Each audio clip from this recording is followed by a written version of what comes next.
Chapter 15. Trixie is still here. Trixie shot off, running from the rear entrance of the court. The other 5 ponies followed quickly. Beyond the ruined court was a wide plaza, probably a formal courtyard. The trees of the Everfree had yet to encroach on it, meaning the entire plaza was covered in slushy, melting snow that covered the tiled ground beneath them.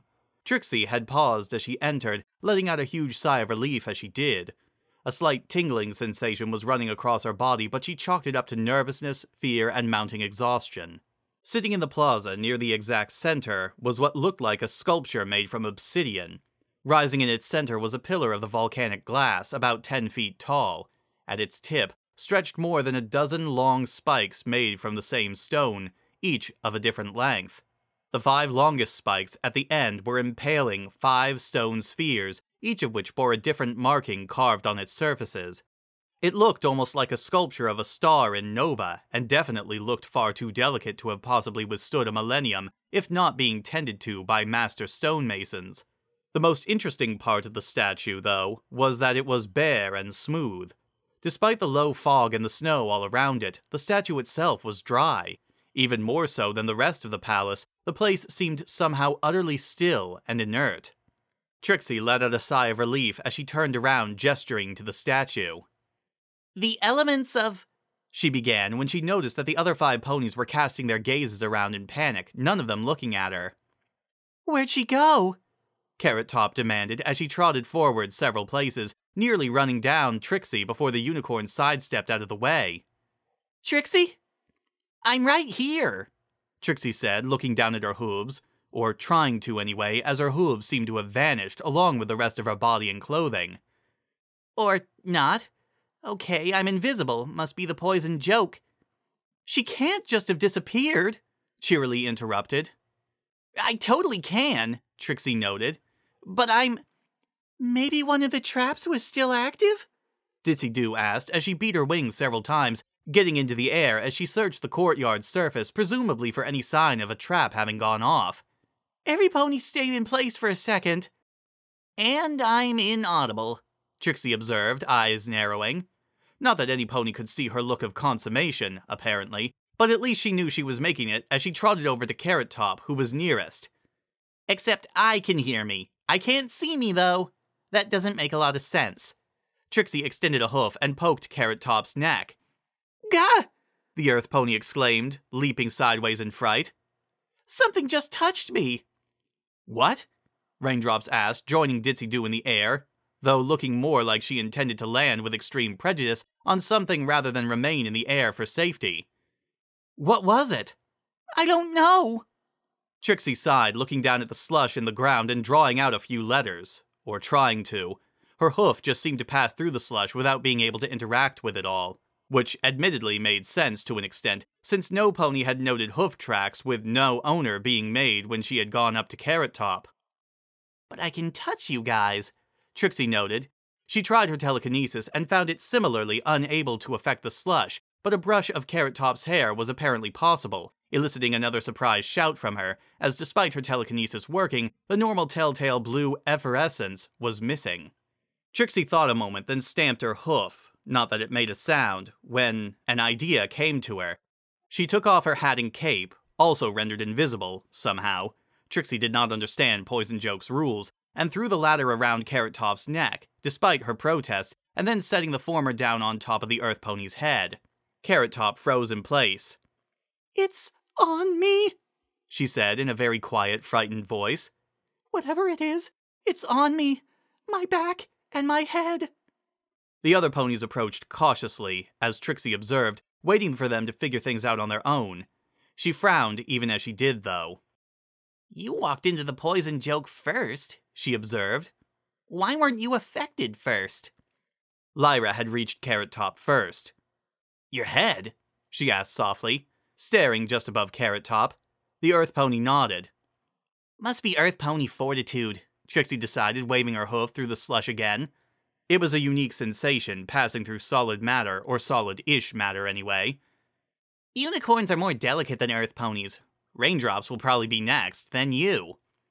"Hold real still," Lyra said as her horn began to glow. With a shout, she lashed out with telekinesis, grabbing whatever it was that was perched on Carrot Top's head. As her golden aura wrapped around it, it outlined the general shape of Trixie's hat. "There," Trixie said happily. "See, just my... It was trying to eat my head!" Carrot Top exclaimed as she backed away. "Look at the size of its mouth! Yeah, and something still on my back!" Trixie's eyes narrowed in annoyance. They swiftly widened, however, when Lyra threw down her hat into the slush and raindrops landed on it with all 4 hooves, stomping several times. "You idiots!" the normally blue, currently transparent unicorn exclaimed, stomping up to Raindrops. "Leave my hat alone!" Raindrops paused in her stomping, hefting the hat upwards with 1 hoof, still grasped in Lyra's telekinesis, and regarded the shape and feel of it. "I don't think it's a monster," Raindrops observed. "I think it's a hat." Carrot Top paused. She had been wrestling with Trixie's cape, Ditsy-Do and Cheerilee having grasped its ends in their mouths and pulling at it as well. Trixie wasn't as concerned for the cape, as it bore several fortifying enchantments that made it far sturdier than its plain cloth would suggest, but her hat did not have such protection. Worst of all, she couldn't even see the damage. "A hat?" Carrot Top asked, then paused as she shifted a little, feeling the invisible thing on her. "And this feels kind of like cloth. Wet cloth, but that's probably the slush." "Thank you for that, by the way," Trixie said, sighing as she stuck a hoof up her hat and began waving it around. The other ponies all stared at the sight of Lyra's aura moving of its own accord. "It's Trixie!" Cheerilee exclaimed suddenly, though she still had a mouthful of cape. She spat it out and tried again. "It's Trixie! She's invisible!" Lyra frowned at that, extending her telekinesis. Sure enough, the aura spread around Trixie and outlined the general shape of a unicorn, as Trixie set her hat on top of her head, ignoring the fact that it was now wet. Somehow. Despite not being able to interact with the slush. Poison joke didn't make sense. She waved at Lyra as she grasped her cape on Carrot Top's back and retrieved it, ignoring its wetness as well. What she got in return for the wave, however, was a series of annoyed stares. "This isn't funny, Trixie," Cheerilee observed. "I'm not doing this on purpose!" Trixie exclaimed, throwing her 4 hooves in the air. She jabbed a hoof at Raindrops, then Carrot Top, then herself, and proceeded to repeat the process. "Oh!" Carrot Top exclaimed. "The poison joke!" "Thank you!" "It can turn some pony invisible?" Ditsy-Do asked. "It can do just about anything. It's magic," Carrot Top explained. "Like I've said, it plays a joke on you, takes something you love and twists it." "Oh, I get it," Cheerilee said. "So I guess it's because Trixie always wants to be flashy and noticed, so the poison joke turned her invisible and silent." Trixie made a mental note to make sure to later inform Cheerilee that she had been glaring at her after that comment. "Probably," Carrot Top confirmed. "It probably affected Trixie first since she's a unicorn. Unicorns on average don't have the same kind of toughness as Pegasi or Earth ponies. No offense, Lyra." "And Trixie," Trixie appended. "None taken," Lyra said simultaneously. "So, Raindrops, you'll probably be..." Poof! There was an explosion of green from Carrot Top's mane and tail. The 2 of them almost instantly tripled in size, at least, and changed color from orange to a dark green, shooting out from her head and dock like streamers. Even after the initial explosion of length, they continued to visibly grow, albeit at a much slower rate. Carrot Top had frozen in place, eyes wide. Probably, anyway, as her eyes were now covered by a mass of green. She looked behind her as well. My mane!" she exclaimed. "My tail!" She tried to flick her tail, but the sheer mass meant she got nothing more than a vague twitch. The other ponies rushed over to her, the golden aura around Trixie disappearing as she joined them, despite not being visible. "Are you okay?" Ditsy-Do asked, eyes wide and mostly coming into focus as she examined Carrot Top's mane, holding it up in her hooves. The longest strands were an easy 6 feet long at this point. "It's still growing!" "Where's it coming from?" Raindrops asked. "Magic," Trixie said, then face-hoofed when she remembered her predicament. Fortunately, Lyra said as much a moment later. Carrot Top closed her eyes, forcing herself to calm down. "I've always been proud of my mane," she said. "So that's how the poison joke got me." Still growing, Trixie observed, hefting up a mass with one hoof, eliciting a slight jump from Carrot Top. Maybe an inch every 10 seconds. Carrot Top stared more or less at Trixie. Do you think you could keep Trixie highlighted, Lyra? She asked. I don't need constant scares. Not really, Lyra observed. I mean, I could, but then Trixie wouldn't be able to walk around on her own. I doubt she wants that. Ditsy-Doo trotted over to where she guessed Trixie was, extending a hoof cautiously. Trixie tapped it back, and Ditsy used it as a guide and got beside Trixie and extended one wing over her back. There, she said. She's here. Thanks, Trixie and Carrot Top said simultaneously. Raindrops tapped a hoof on the ground. So I'm guessing it's really just random, she said as she, Cheerilee, and Lyra helped Carrot Top get her still-growing mane out of her eyes. But I'm next either way. We need to focus, though, Cheerilee said as Carrot Top looked morosely at her mane. The elements of harmony. Trixie ran off looking for them. Are they here? Yes, Trixie responded, before sighing at her own forgetfulness.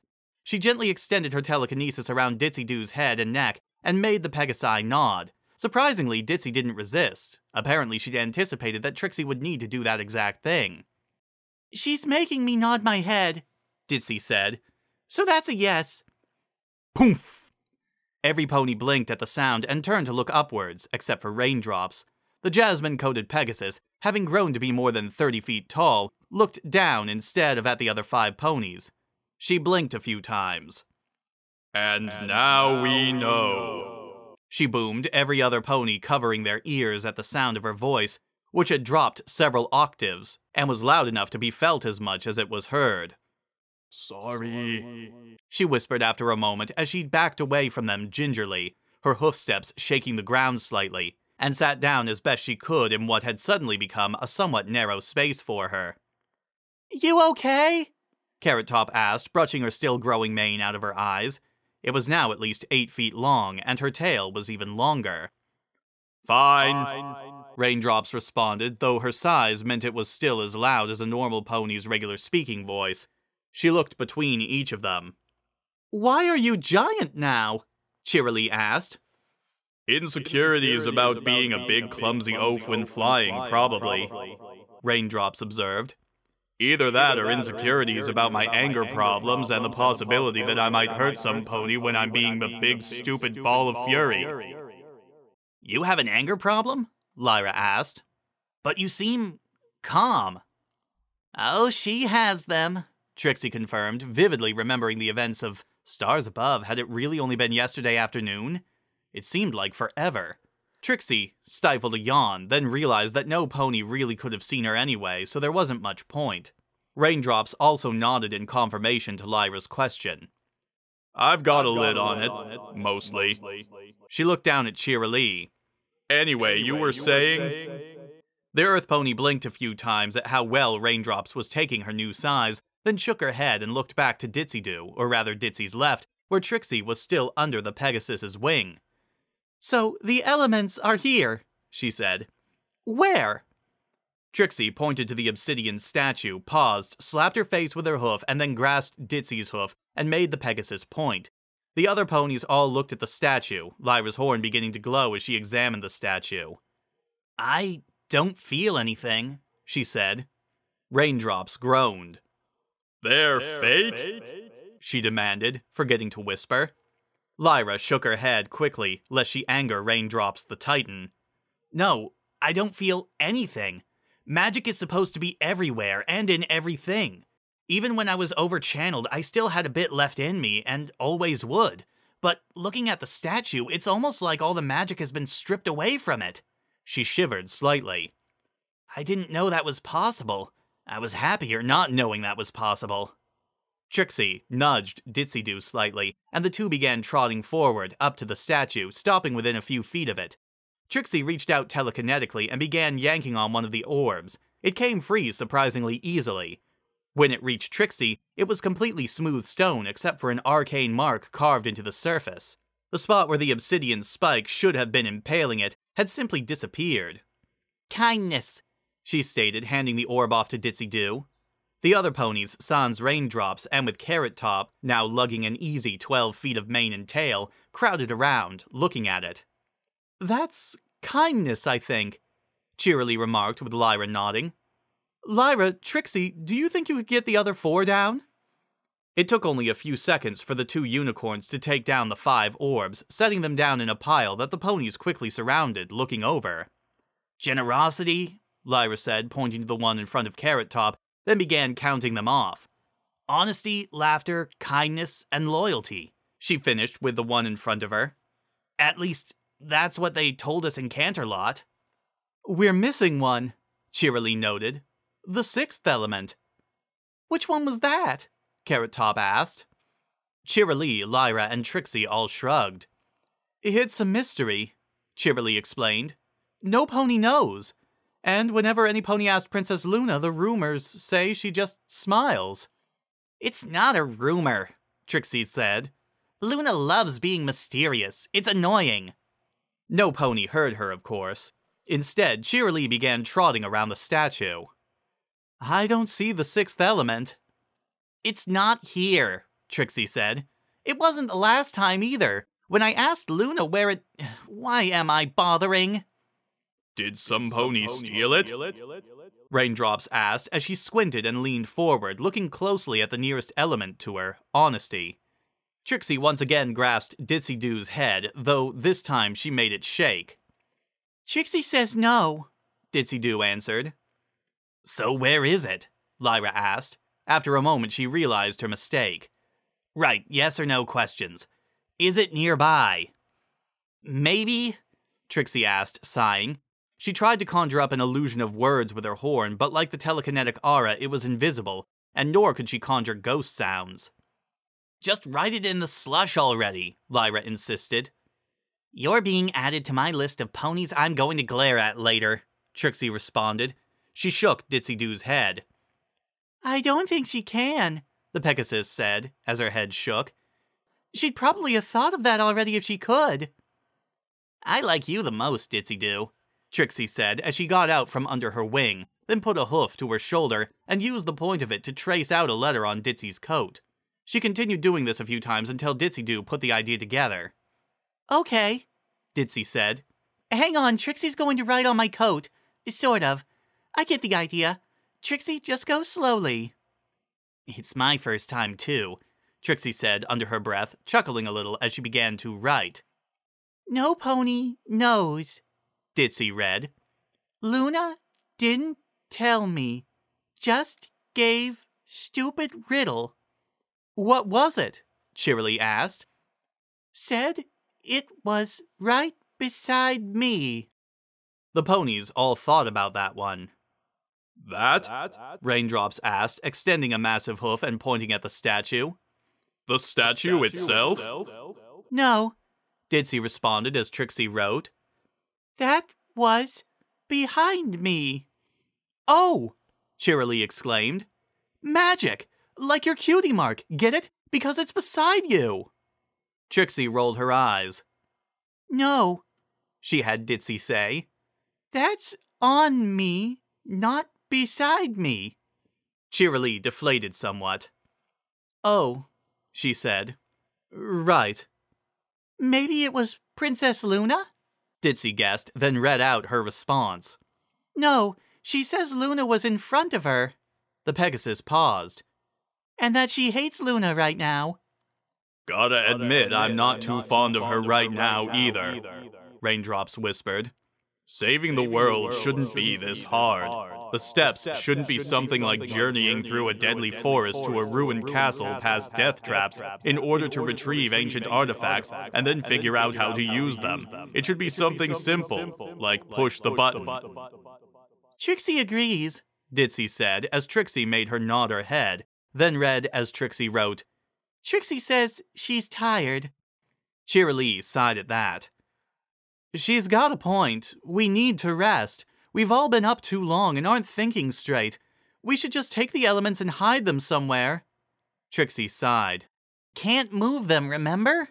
she asked as she hefted one at random, the element of generosity, and threw it. After about 30 feet, it hit some kind of barrier and bounced back. Trixie caught it as it did and set it down in front of Carrot Top. I think Trixie just showed us that we can't take them from here, Lyra observed. She sighed. And we still don't know who set off all those traps. We'll rest while we can, Cheerilee said. Corona will be tied up for days dealing with Canterlot and all the other cities and towns in Equestria. We have time. 2 of us will stay awake, the rest of us should sleep for a few hours. Then those 2 can rest. I'll stay awake, Raindrops volunteered as she blushed slightly, and a look of embarrassment was the last thing any pony ever expected to see on her face. I, snore, given how big I am right now. And me, Ditsy-Doo volunteered. I'm not used to getting a lot of sleep. Okay, Cheerilee confirmed as she trotted forward. Let's see if we can save the world once we've got clearer heads. Celestia alighted atop a tall ridge that overlooked the palace about half a mile away from it. Truly, the place had seen better days. Far, far better days.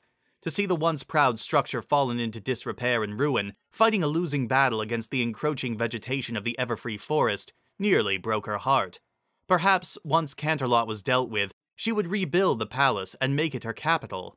Yes, it would be perfect in the midst of the Everfree Forest, but for all its peculiarities, the Everfree was still made of leaves and wood, which would burn as easily as in any other forest. It would be a small matter for the rightful queen of Equestria to shape the Everfree to her desires. But she was getting ahead of herself. Glancing over her shoulder, she set down her hostages, surrounding them in fire once more, albeit this time it was much for their protection against the savage monsters of the Everfree as to keep them contained. Having done this, she turned around once more to the palace, or intended to, but her intention was instead drawn to a more interesting sight much closer. Just at the bottom of the ridge she stood upon, in fact. Approaching her was a zebra, wearing a brown cloak, though as the zebra approached, she threw off the cloak, revealing, emblazoned on her flank, a cutie mark of a spiral surrounded outward by pointing triangles. A sun. The zebra, Zecora, Celestia supposed, knelt when she had drawn close enough, head pressed to the ground. It took a considerable amount of effort on Celestia's part, despite how unqueen-like it would have been, to stop herself from exclaiming, finally, at the sight. Queen Corona, it gladdens me to set my eyes upon your majesty, the zebra exclaimed wholeheartedly as she looked up. That ruined Celestia's good mood, though only a little. Thy respect is genuine enough, Corona announced, but thou shalt not address me by that name. Corona is a false title invented by my treacherous sister to assuage her own guilt over her betrayal. I am Celestia. As you wish it be, I shall follow your decree. Celestia noted with some further dissatisfaction that Zecora seemed to have the same poor grasp of Equestrian that every pony did this day. Celestia was no stranger to the evolution of languages. She herself did not know precisely how old she was, as neither her nor Luna had bothered to keep track of the first few millennia of their existences, but Equestrian had reached a certain nobility 1,000 years ago, a nobility which had fallen far by the wayside in the intervening years of her imprisonment, it seemed. Dissatisfied or no, however, this zebra's intentions were pure enough, and Celestia had far more pressing concerns right now. She looked up from Zecora to the ruined palace. They have arrived. It is so, my queen, Zecora said apologetically. In the palace they convene. I would have stopped them before, but my skills are not those of war. I beg forgiveness of your majesty. What skills dost thou possess, then, Zecora? Celestia asked, surprised that the zebra had not rhymed the last thing she had said. Had that particular zebra quirk also begun to fall by the wayside? My queen, I am blessed with the gift of prophecy. Ah, there it is, Celestia noted as one eyebrow raised. Aloud, she continued, Prophecy? She inquired. Certainly thou couldst have taken greater steps to prevent any from challenging my right to rule with such a gift. The zebra bowed her head. Forgive me, your highness, for I am unable. But for some time the future has been unstable. Your return has been all I could see with my gift of prophecy. I do have other talents, brewing potions and rituals I can run. I used the last to aid your escape from the sun. Celestia had been looking again to the ruins of the palace, but froze slightly as she heard Zecora finish speaking and looked down at the zebra.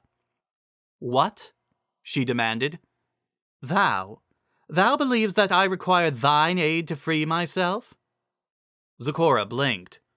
The possibility of your return has been known to me for some time, she said cautiously, and so we journeyed to the site of your sister's crime. Using ancient testaments, I worked magic over the elements, created a storm of great power at the appropriate hour. Silence! Celestia exclaimed as she leaped down from the ridge and landed evenly in front of Zecora. I required naught from thee. My escape was under my own power. The elements are strong, but I am the sun. Thou didst nothing. Hey, leave ze alone! Celestia had been glaring down at the zebra. To the mortal's credit, she didn't flee from the wrathful alicorn, but at the sound of the small voice, from several feet away, she looked up, charging towards her with a small green and purple creature. He stumbled, however, when her gaze fell upon him, and looked terrified when a white aura wrapped around him and dragged him before Celestia. What have we here? Celestia asked as she held the creature in place, leaning down. A little dragon? And thou knows this zebra? The alicorn looked at Zecora. Thy familiar? Zecora eyed the baby dragon, who was now looking like he had seriously reconsidered his suicidal charge. Celestia, however, only laughed as she leaned back, releasing the dragon from her grip. Misplaced courage seems to have grown in abundance in mine absence, she observed. Stupidity as well, but with my sister in charge for 1,000 years, this is hardly surprising. What is thy name, little dragon? The dragon stared, eyes wide. Spike, he said. Celestia tapped her hoof to her chin in thought. Spike. A simple name. For that I am grateful. Far too many dragons pick names of unnecessary length, as though the number of syllables in their name somehow grants them power. Celestia turned once more to Zecora. Thou art in error, my servant. I did not require thy aid, but what is the saying? 'Tis the idea that matters. Spike looked for a moment like he wanted to speak, but then thought better of it. Celestia turned, leaping once more onto the ridge, and looking back to the palace. She had wasted a significant amount of time dealing with the zebra and the dragon. For all she knew, the treacherous ponies, perhaps prepared by her sister for this very eventuality, already had the corrupted elements and were waiting for her even now to strike. Regardless, the elements would be protecting the palace from any great works of magic, at least from this distance. She could not simply call down a solar flare and immolate the palace, no. She would need instead to test the waters somehow, something that would be enough to reveal whether or not the ponies already had the elements, but which would not put her in danger. Not that she was in the least bit afraid, just cautious. Celestia's eyes once more turned to Zecora and then to Spike. They lingered on him for some time before she smiled, and her horn began to glow.